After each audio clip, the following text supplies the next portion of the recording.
Hello and welcome into the Orlando Drummer Podcast, episode 32. Hope you guys are doing well today. I'm doing a solo episode today. We're going to do a little bit of Q&A. And it's always funny when I ask questions on Instagram specifically. It's always like, it's so black and white. It's either a huge list of really good questions, which is thankfully what we have today, or like a huge list of really bad questions that either have super obvious answers or you could definitely answer yourself. Anyway, so we're lucky today. It's a really, really good list of questions. I think we have 10 or 12 questions, so we'll do a little bit of a rapid fire style.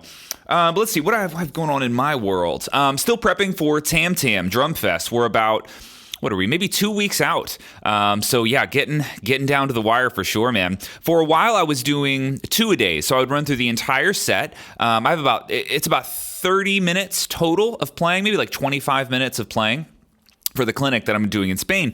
And so I've been doing 2 a day, so 30 minutes in the morning and 30 minutes at night. A few times I've run the set 3 times, but man, it got to the point where I would say the last 5 or 6 days, the last 10 sets that I ran, I was really happy with. Like if I played that exact set that I just played note for note on stage in Spain, I would be really happy with it. So it felt like I want to take a little bit of a break from practicing, which is something I recommend to everybody. There is such a thing as like beating the material into the ground where it just becomes stale to you, and it's I don't know if over-rehearsed is the right way to say it, but you still want the songs to feel fresh and still feel exciting. So for me, I kind of hit this wall where I said, you know what, let me take a few days off. So this weekend, for at least Friday, Saturday, Sunday, I haven't actually been doing the set, so I'm excited to hit it again Monday and sort of see if any of that information sort of settled or digested in my mind a little bit differently. But yeah, feeling really good with all that. I think I'm going to do about 25 minutes of playing, and then I've got a very short lesson, so we'll be doing somewhat of a traditional clinic in that regard. But yeah, so maybe 25 minutes of playing and maybe 15 or 20 minutes of talking, and the rest will be left for questions. You go over your gear, all sorts of fun clinic stuff. But yeah, we're getting down to it, man. So very, very exciting. And actually another cool thing that I'm working on, I've decided to circle back and do another Shed Series video for OrlandoDrummer.com. So there's several of these videos live on YouTube if you haven't seen them, but the Shed Series is basically, it's like trading 4s with a drum teacher. So I record 4 bars of a groove and then 4 bars of what you could describe as a drum solo. And then it becomes your turn, and we trade back and forth for 10 minutes at a variety of different tempos. Now, the way I've always done these in the past is by subdivision. So there's V1, V2, V3, and each one is a different subdivision. So V1, the only rule when it's your turn to play, you can only play 16th notes for 4 bars. When it's my turn, I do the same thing. So it really exhausts the subdivision that you're working in. V2 is all 16th note triplets. Each one of these is at 5 tempos. And then V3 is 5 tempos of 32nd notes. So this one that I'm working on now, it's going to be 8 tempos, ranging from, I want to say about 50 BPM to like 120, somewhere around there. And it is freestyle, so you can play anything. So it was really fun getting creative with some of these as I'm recording it. I've done 50, 60, and 70 BPM so far. But yeah, I'm going to be knocking out the rest of those early next week. So that's what I have going on for the next 2 weeks, basically recording and editing the Shed Series. That'll be live during Member November. It's coming up soon.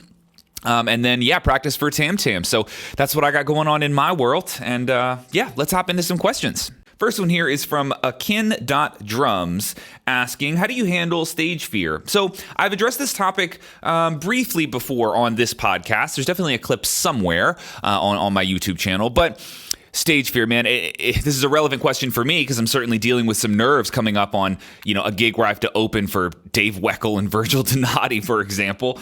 Man, I can tell you that the biggest thing that you can do for yourself, do whatever it is for you that makes up a good day. So if your performance is at night, make sure that day includes everything that is in alignment with your well-being by your definition. So if you like going for a run, if that makes you feel good, if a good day includes going on a jog in the morning, then make sure you do it on that day. If a healthy day for you, one where you feel good about yourself, you feel good about your body, you feel good about your mental state, you feel good about your playing, if that includes, a 30-minute session on a practice pad in the morning, do that. If you feel better when you skip breakfast, make sure you skip breakfast on that day. If you feel better when you eat a huge breakfast the moment you wake up, make sure you do that.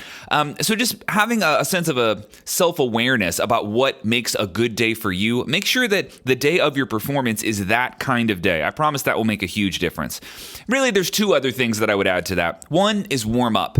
And warming up takes practice. A lot of times when we go into the practice room or to jam, for whatever reason, we're not always warming up very intentionally. We might play lightly at first and then play a little harder later, but an intentional warm-up takes some time. So I would say on the day of your performance, dedicate at least 20 minutes, if not 30 or 40 minutes, to really consciously increasing your speed, consciously increasing your power, meaning play progressively faster and progressively harder during your warm-up to give your body a fair shot at getting blood into your muscles, to getting all your tendons and your joints nice and loose. So really dedicate some time to physically warming up for sure, and your brain will be warming up along the way. And the third thing I would add to that is that you should practice to the point where if something goes wrong, you shouldn't necessarily blame your practice, because that feeling sucks. If you can avoid that feeling, you always should, because not practicing enough is completely on you. That one is pretty exclusively your fault, and it's not a good feeling. Most people only will drop the ball due to a lack of practice a couple times in their career because, man, that's a really rough one to deal with. It's a hard pill to swallow. So make sure that you at least, whatever your excuse might be if you have a poor performance, make sure it's not the excuse that you didn't practice enough. That one is not valid. So those three things I would say. Make sure you have a good day that's in alignment with your well-being, and you get to define what that looks like.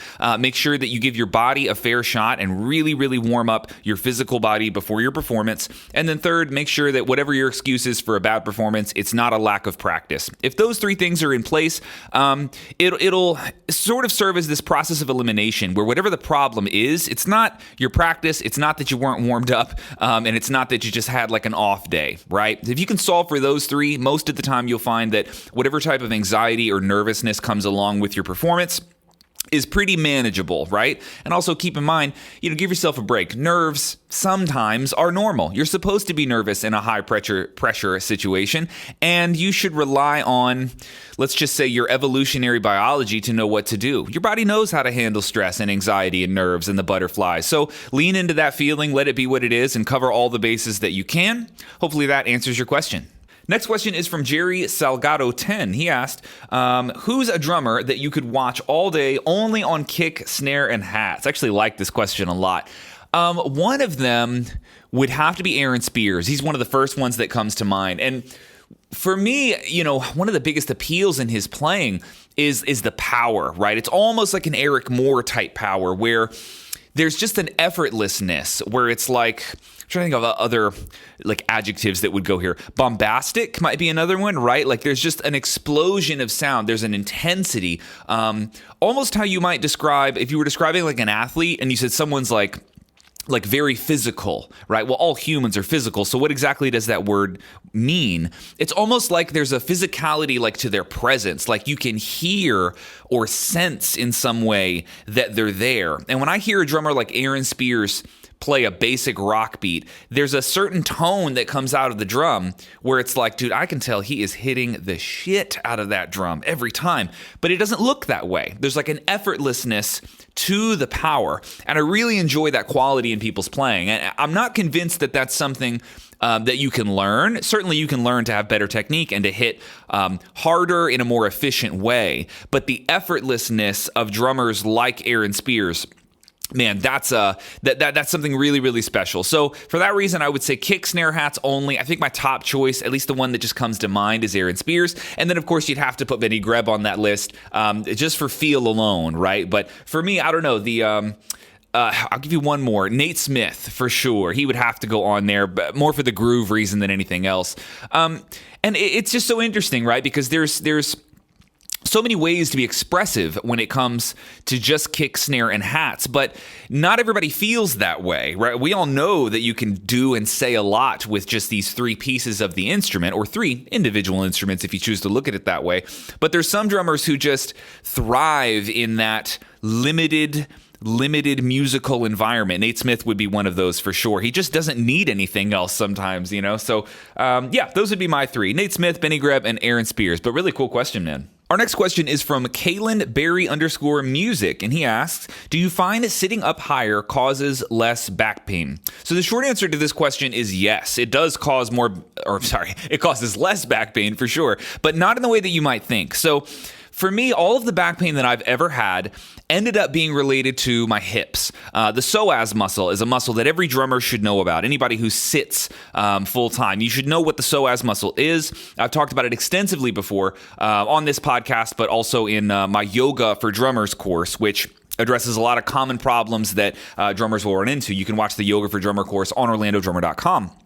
And in that course, I talk about the psoas muscle a lot because for me, this muscle locked up. It's a muscle in your hips. It sort of starts in the front, like your pelvic area, but it actually extends into your lower back. So think of it as a muscle in your hip that passes through your body. So you can actually feel it in your back as well as in your front sort of pelvis area, like where your hips are. So it attaches very weird in your body. And if your psoas muscle is locked up, you don't necessarily feel it. People don't complain of having a sore or a tight psoas muscle necessarily. What ends up happening is that this muscle, which functions to stabilize a lot of your hips and low back, when it gets locked up, other muscles in your back will tense up in order to compensate for your psoas muscle. So for me, this translated to pain in the middle of my back. And man, it was a really confusing pain because it felt like it was my erector spine, which are the long vertical muscles that are sort of parallel to your spine. It felt like that's what was hurting. That's where I felt the pain. So I would use a back roller, like a foam roller, do all sorts of stretches, and nothing ever touched it. It never made it feel much better. Got massages. None of that actually worked either. And it ended up being these very specific hip stretches, like lunges that I had to do to open up my psoas muscle. Now, I tell you all of that because it shows you how important it is that your psoas muscle stays loose. And one of the things for me that helps me keep that psoas muscle loose is staying in an active seating position. So what do I mean by active? Well, let's first start with something like posture. I'm sitting up straight right now, but I'm doing so by choice, right? Nobody has good posture on accident. I'm a firm believer that good posture is very much learned. So it's like this habit that you have to get yourself into. You have to choose to send the neurological signal from your mind to a muscle to activate it and keep that muscle engaged. So if you're sitting and you want to work on your posture, so much of it is mental. You have to choose to wake up your low back, to wake up your chest and your shoulders, to keep them upright. It's like a choice that you have to make, and you have to continually make that choice until you get into the routine and develop some of that muscle memory where it just becomes sort of habitual that you sit up straight with your chest up and your shoulders back, right? Now, when we play drums, I'm a huge believer that you want to have an active seating position. You don't want to be plopped down on the throne. You want your whole body to be awake, and that requires some mental energy, again, to send these neurological signals from your brain by choice, to wake these muscles up. So what does this have to do with throne height? Well, when I'm sitting on a throne, I like to have a certain amount of my body weight still pushing down through my legs onto the floor. I don't like my legs and my hips and my low back to be turned off or to be disengaged when I'm playing drums. To me, I almost want to be in like the ready stance. Like if you see somebody on a football field or a baseball field and you said, get ready, and they're sort of hunched over with their hips engaged, that's almost how I want to be on the drum set. Not so much the hunched over part, but certainly an active, a physically active, very ready type of position. Now, when I have an obtuse angle of my hips, meaning my hips are slightly higher than my knees and my feet are a little bit more underneath me, this helps me to feel more activated on the drum set, right? So it helps me feel like I'm a little bit more engaged with the activity that I'm doing. If I lower my throne, it feels like I'm stacked on top of the throne. It feels like the weight comes out of my legs, so I can feel my hamstrings turn off, and I feel a little bit more like my legs are floating. And that feeling of having my legs floating around underneath me, that is the feeling that I associate with a tight psoas muscle, because I'm not actively engaging all of these different, all this musculature in the lower portion of my body that is used to support me and to keep me upright. And so as I hit all the off switches on those muscles, begin to relax, stack up on top of the throne, and let my legs sort of melt underneath me, to me, this is the exact thing that locked up my psoas muscle and led to all of my back pain. So when I keep an obtuse angle on my hips, I keep my knees slightly lower than my hips. Let's just say my knees are like a little bit below my belt buckle, right? Think of it that way. And again, that obtuse angle on my hips, body straight upright. To me, this sort of allows me to stay more active. It keeps my psoas muscle from locking up, and that translates to a lot less back pain. So that was a long way around to answer your question, but ultimately, yes, sitting up higher for me causes a lot less back pain. Great question, man. Thank you. Next question is from Mr. Music Draw. He asked for tips on making or creating a drum solo. So this is a weird one for me because I'm not a soloist, self-proclaimed. Not my specialty. I'm not great at doing drum solos, but I will give you one tip. I'm not going to give you a whole bunch because I don't want to talk out of my ass here. It's not like I've got a bunch of drum solos online that are super impressive. But every time I have had to make a drum solo, I've always looked at it this way. There's a structure in songwriting that we all know. Even if you've never gone over it in your head, you kind of know what basic song structures are. You've normally got an intro to a song. It gets somebody's attention. It sets the vibe. It's sort of a stage setting sort of area. Then normally you'll go into a verse. I'm just speaking in pop music here, but you go into a verse. Maybe you do a pre-chorus, but then you go into your first chorus. Then you kind of repeat. You'll do verse 2, pre-chorus 2, chorus number 2. Then we'll have some version of a bridge, so a very different section. That's about 3/4 of the way into the song. And then you normally return to that chorus. It's chorus 3, and then some sort of outro, which frequently will match the intro. That's a really basic structure for a pop song. So one thing I recommend doing is treating a drum solo like that. So let's just say you wanted to write an intro. You can make that intro, let's just say 16th notes on the hi-hat. That's your intro. It's setting the vibe for what we're going to do. When we get into verse 1, it's an 8th note rock beat, just a regular rock beat. The pre-chorus might be like an 8th note build-up with the snare and floor tom, right? You're building, boom, then you hit the chorus. What is the chorus? Maybe it's a 16th note groove. Maybe it's a tom groove, right? Then we would repeat all of this again. We go into verse 2. Well, we said the verses were an 8th note groove, so you return to that. Then we hit pre-chorus number 2. It's another one of those tom build-ups. Then you go into chorus number 2, and then when we get to the bridge, maybe the bridge could be a little bit more of your chops and fills sort of thing. So the idea would be that you can borrow other musical structures to create a solo. And to me, this is the most straightforward way to approach structuring a solo. I think structure is the problem people have when they first approach solos. Like, what goes in what order? How does this not become just a jumbled mess of notes? For me, if I just sit down to improvise a solo, naturally it just comes out as a big jumbled pile of notes, right? It takes a lot of intentional thought to have a structure to a drum solo. And if that's what we have to do, if we have to bring structure into this, then I would say look no further than like a pop song. That's a really basic musical structure that you can use, and it will function as a template for the drum solo. Of course, if you want really much higher level advice for solo construction, J.P. Bouvet is one of my favorites.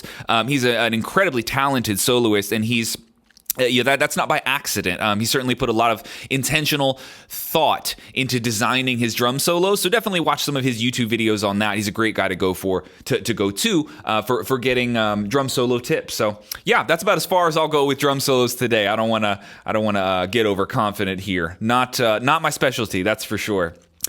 This next one is from Miguelote 2005. He's asking, what tips would you give for left-handed players?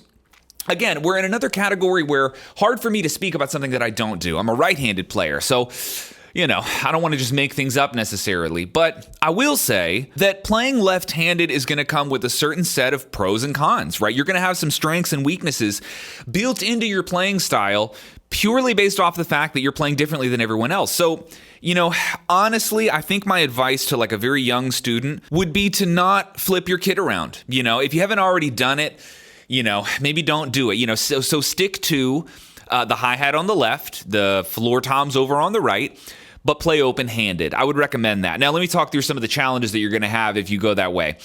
First of all, everything you learn online is going to be in reverse, right? Unfortunately, that's going to be the case. So every pattern that you hear, for you, it's going to be like mirrored.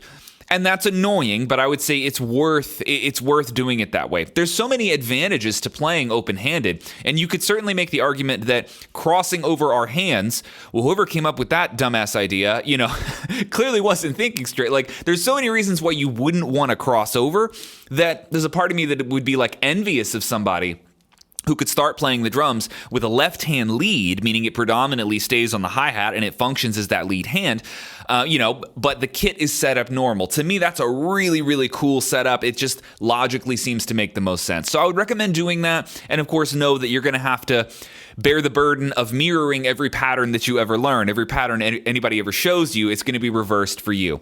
So that's really annoying, but I'll tell you what might be even more annoying is switching your entire setup playing backwards, because now you lose this ability to share a drum set with any other drummer, right? And depending on the scenario, this could be really, really annoying. If you're playing a backline kit and you're sharing that with another drummer at a show, dude, that's a huge problem. That's a huge, huge problem. You're also going to find that in mixing, you might actually have a different approach to mixing when it comes to panning some of your audio. You would pan differently than everybody else, right? Not that that's a huge problem, but there's pros and cons to either way that you do this. So you just want to think them through. But my advice, as someone who, admittedly plays the traditional way, a right-hand lead, and I cross over my left, I would say, really, really try to see if you can play open-handed on a standard setup kit. I think there's a lot of advantages, and when you weigh out all of the pros and cons, I think that might be the sweet spot. So give it a shot. I also just think that playing style is really cool, and we actually have another question in here that will bring us back to this topic of open-handed playing. But good question, man, for sure. Next question is from Harry D. Winch. He asks, other than singles or doubles, what is your favorite rudiment to use around the kit? So for me, this is an easy one. The answer is the 6-stroke roll for sure. Part of that is due to the fact that I just learned it first. I learned that rudiment really, really early on, so I've got more time playing it than anything else. It's probably my fastest rudiment other than like a straight up single stroke or a double stroke roll. I can do a lot of stuff with it. I've worked a lot on mobility with that rudiment, so I can move it around the kit pretty easy. But honestly, one of the things that I love the most about the 6-stroke roll is that you can split it in half. So if you have right, left, left, right, right, left, it is so conceptually and mathematically simple to think of that as two separate patterns. So right, left, left, individual pattern, and right, right, left, individual pattern. And developing the ability to mix and match those two patterns really expands the 6-stroke roll. So for example, let's say that we have one measure of 16th note triplets, 1 and a 1 and a 2 and a 2 and a 3 and a 3 and a 4 and a 4 and a. So what I want you to do is think about beats 1 and 3, 1 and a 1 and a 3 and a 3 and a, and you're going to play those as only the first half of the 6-stroke roll. Right, left, left, right, left, left. That's what we're playing in beats 1 and 3. In beats 2 and 4, you're going to play the second half of the 6-stroke roll. Right, right, left, right, right, left. So you would have a pattern like this. Right, left, left, right, left, left, right, right, left, right, right, left, right, left, left, right, left, left, right, right, left, right, right, left, right, left, left, right, left, left, right, right, left, right, right, left, right, left, left, right, left, left, right, right, left, right, left, left. So you can hear that the accent moves from the earlier portion of the beat to the later portion of the beat. And in triplets, this gets really interesting, right? Because displaced triplets always have sort of a mystical sort of sound to them, right? But anyway, the idea is, by the way, I should say, this concept heavily expanded in my triplet concept masterclasses on OrlandoDrummer.com. There are 4 of them, 4 hours of this type of material about, ripping apart the 6-stroke roll and doing all sorts of cool stuff with it. But there's 4 hours of masterclasses there. I'll have that link down in the description. But some rudiments are like this and some are not, right? There are some rudiments where even conceptually splitting it down the middle and then toying around with the placement of the rudiment, it doesn't work with all rudiments. It works with some and not others. But for me, the 6-stroke roll was always mathematically one of the most interesting because it wasn't difficult for me to think about splitting the rudiment down the middle and sort of toying around with some of those placements, like the order in which you play the halves of the 6-stroke roll. So that's sort of, for me, part of my answer, but the real answer is I've been playing it a long time. That's why the 6-stroke roll is my favorite. Next question is from Luca.Fofo, F-O-F-F-O. He asks, how do you figure out if drumming is what you want to do in life? That's a tricky one, man. Tricky and a touch philosophical, right? The easiest answer I could ever give you here would be, if the thought of doing anything else sucks compared to drumming, right? I mean, I don't get to tell you how drumming feels to you, what your relationship to playing drums actually is. But if you wake up in the morning and it's the first thing you think about, and when you go to bed, if it's the last thing you think about, do that, whatever that is. And I don't care if it's welding or floral arrangements or, selling insurance, like whatever, this is sort of a, like a Nietzsche Freudian type thing, in that we don't necessarily control our values. Like what is valuable to you, try and change it, and you'll find that you can't. Values, or things that you perceive to be meaningful, tend to manifest themselves all on their own. You don't have a lot of control over that. So the idea that you could choose to be a professional drummer or chase down that career, but it doesn't appear meaningful to you, that seems like a total lost cause. Let's just pick something that you're genuinely not interested in at all. Try to make yourself more interested. You'll find that you can't do it. So things that we perceive to be valuable or meaningful, they tend to present themselves to us that way. And if that's how drums are presenting themselves to you, then that is the career that you should chase. Absolutely. But if at any point the pursuit of an art or of a craft, if it feels monotonous in a way where it doesn't have meaning anymore, if it feels that way, then man, just save that for another life, another day, right? That can't possibly be the career that you should be chasing if it doesn't present itself as meaningful to you. So I would say just try to have an honest assessment of how do drums make you feel. If you find yourself waking up and thinking about it, man, for one reason or another, the art of rhythmic expression has presented itself to you as deeply meaningful. And to me, that is worthy of a pursuit. So yeah, I know it's somewhat of a philosophical answer, but that's how I would approach that thing. That's the advice that I would give to my son or daughter, or anybody that I really cared about when it came to what's worth my time chasing. It's a hard question to answer, but it's one that's it's worth spending a lot of time thinking about. So hopefully those insights are helpful, man.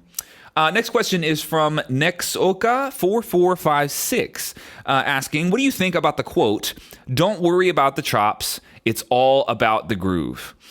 Well, taken literally, no. Literally, no. How could it be all about one type of rhythmic expression, right? If we go to the largest philosophical level of this question, it's all about, a very, very specific, repetitious type of rhythmic expression. Like, why? Like, isn't it about whatever I deem to be valuable or meaningful, right? If you wanted to go to a desert island and play drums for no one and play nothing but single strokes in a circle around the kit as fast as you could, that is equally as valid. Now, are you going to make money with that? No. Are you going to join a band with that? No. But that's up to you, right? It's a matter of validating what it is to be a musician. And to me, someone who expresses music is a musician. It's just that simple, right?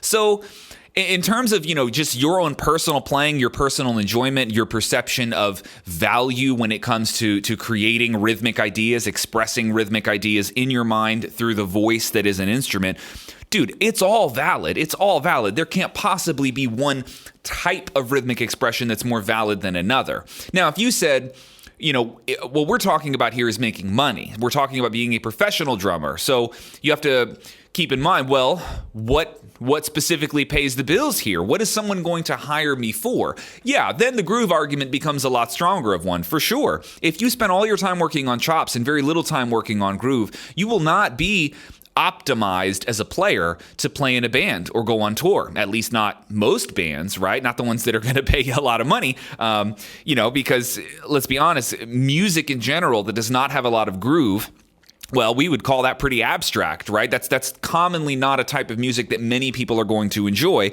when it comes to popular music, not just pop music, but just music that is widely consumed by a large amount of people. Yeah, most of it's groove, for sure. It doesn't mean that anything else is musically invalid. It's just you got to talk about what parameters we're using here. So if it's a money thing, if it's a career thing, yeah, probably you're going to want to work on groove quite a bit. But if we're talking about the philosophical or existential value of rhythmic expression, dude, it's all the same. Play whatever you want. My honest opinion, work on both 50-50. That's probably your safest bet, or even better, work on whatever you want, so long as it it, serves your goals, whatever your goals are. If you watch a choppy drummer and you think, those chops are absolutely sick and I want to play that, then dude, you should absolutely go work on that for sure.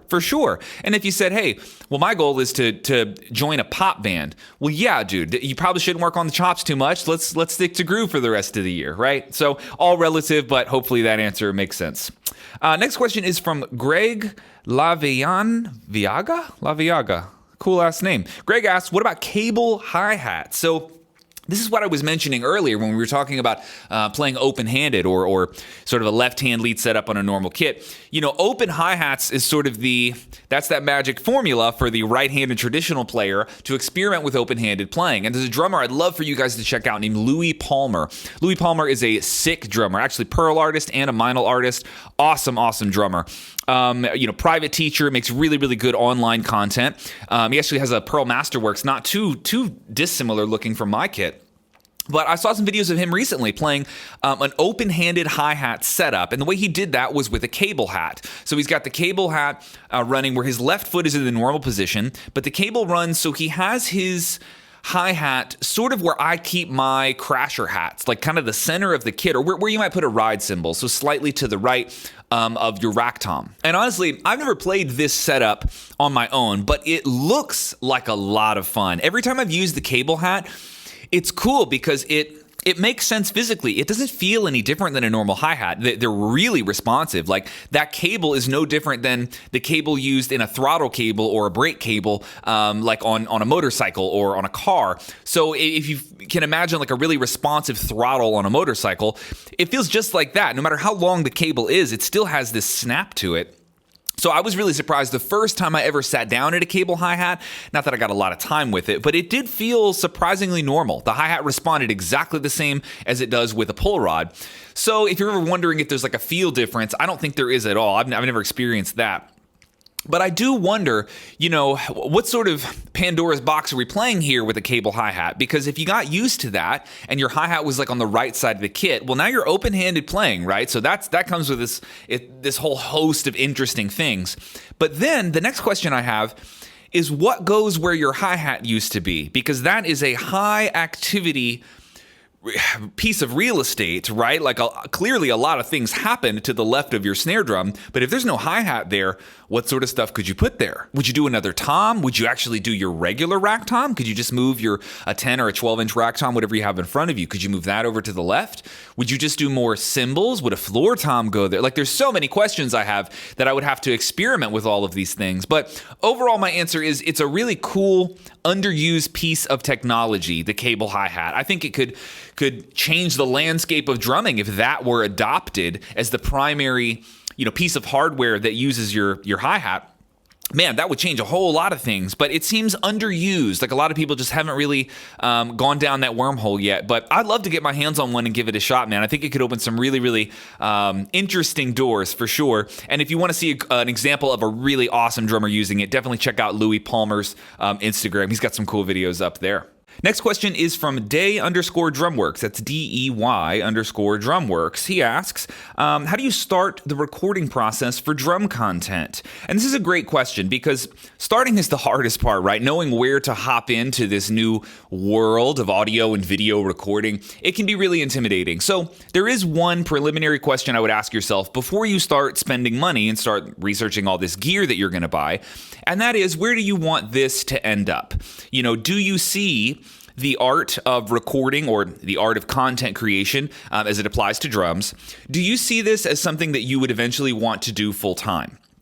Or is this a problem that you just want to kind of get solved so you can make some drum content and then move on? Because what you're really interested in is, let's say, touring or writing an album or joining a band or doing session work or teaching. If any of these other more traditional job descriptions in the drum industry fit you, and you're not particularly interested in going all the way down the content creator wormhole, then I would say, this is going to be a lot simpler for you. You can explore things like a 2-mic setup or a 3-mic setup. You can buy an interface or a mixing board that has only 4 channels on it. There's a lot of, and I don't mean this in a negative context, but there are a lot of corners that you can cut, right? There's things that you don't have to necessarily worry about if you just want to be someone who has the capacity to make decent drum content online. But if you want this to be your job, if you want to run a recording studio one day, or if you want to mimic the sounds that you've heard on albums for years, if you really, really want to chase down the art of recording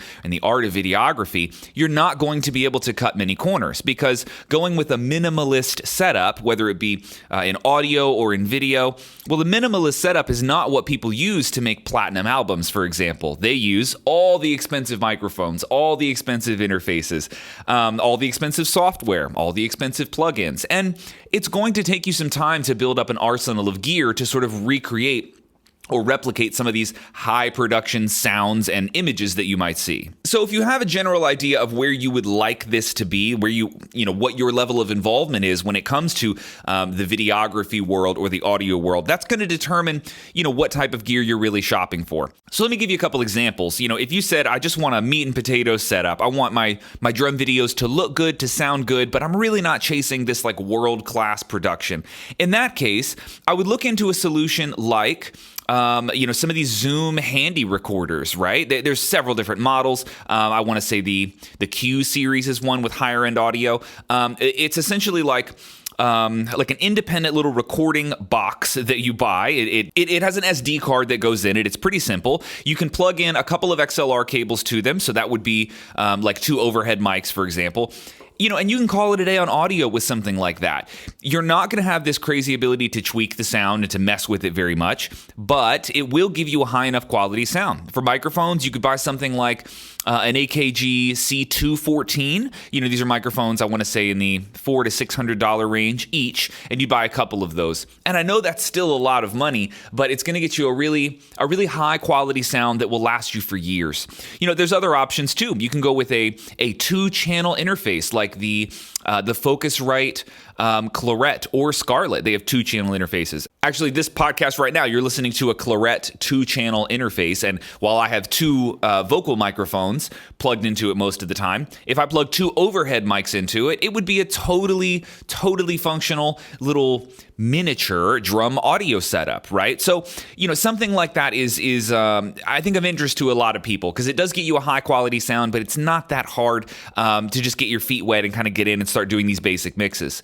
Now, if we're talking video as well, you can go GoPro, you can use your iPhone. The drum filming lesson pack that's on OrlandoDrummer.com gives you a whole breakdown of all the different camera options that you have, whether that's a camcorder, a DSLR, a point and shoot, a GoPro, an iPhone. We discuss all those different types of camera setups. But even if you said, I don't want this to be my full-time career and I just want something functional that works, you're still going to want to separate your audio and your video.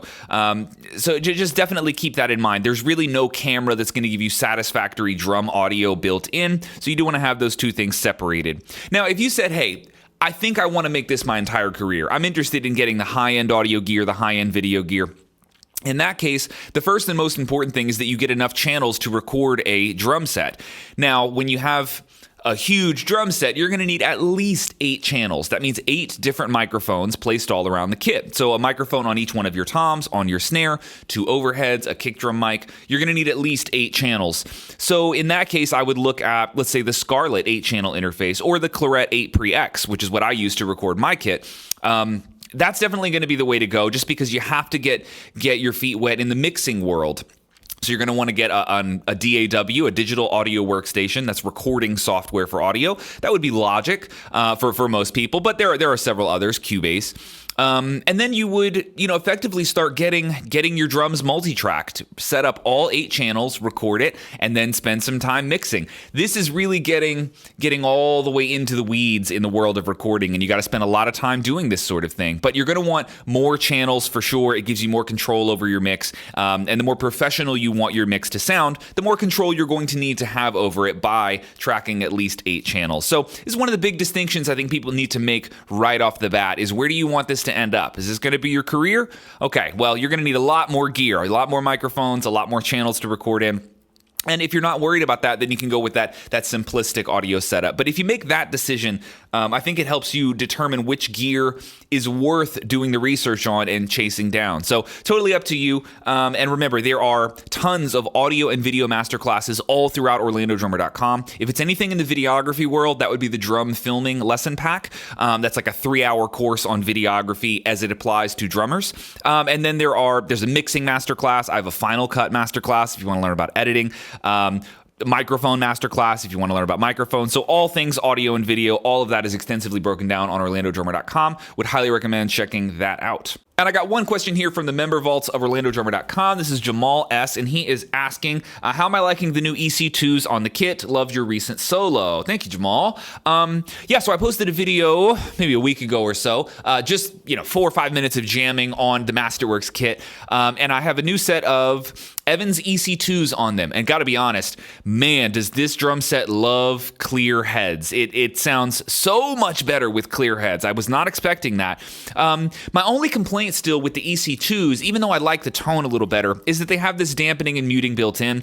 And as I'm getting to know this 4-ply birch drum set, I'm definitely learning that sustain is not its strong suit. It's not a very singy drum set at all. So I think I still want to stick with clear, because that was definitely a move in the right direction, going clear heads on this kit. But next up, I want to try the Evans G2. So it's a lot like the EC2 with no muting. I think I might lose a touch of, there's a little bit of attack making that switch, but I'm not particularly worried about it because this is a hilariously attacky, bitey, aggressive sort of drum set. So I really don't think there's much I could do to remove the attack from this kit, but I think you can get a little bit more sustain out of going with an Evans G2. So that's going to be my next move for sure.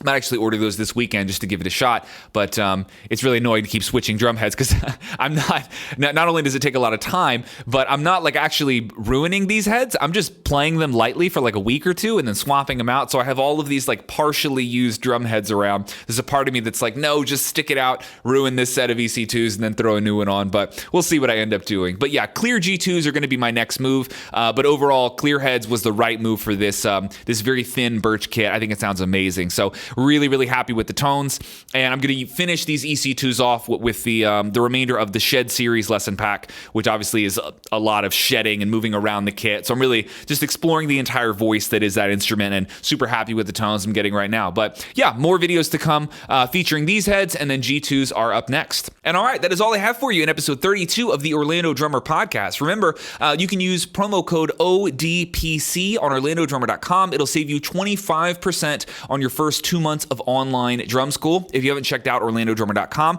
it's exactly what it sounds like. It's online drum school, and it's very much in the style of Netflix. So we've got about 175, maybe 180 hours of content there, ranging from, like we've talked about in this podcast, audio and video masterclasses, a lot of social media-oriented, content creator-oriented stuff. But of course, there's also everything drum. So rudiments, fills, grooves, chops, conceptual lessons on things like dynamics or special skill sets like kick and hand single splits, like all sorts of boot camps, masterclasses, survival guides, in-depth courses, quick chops and grooves.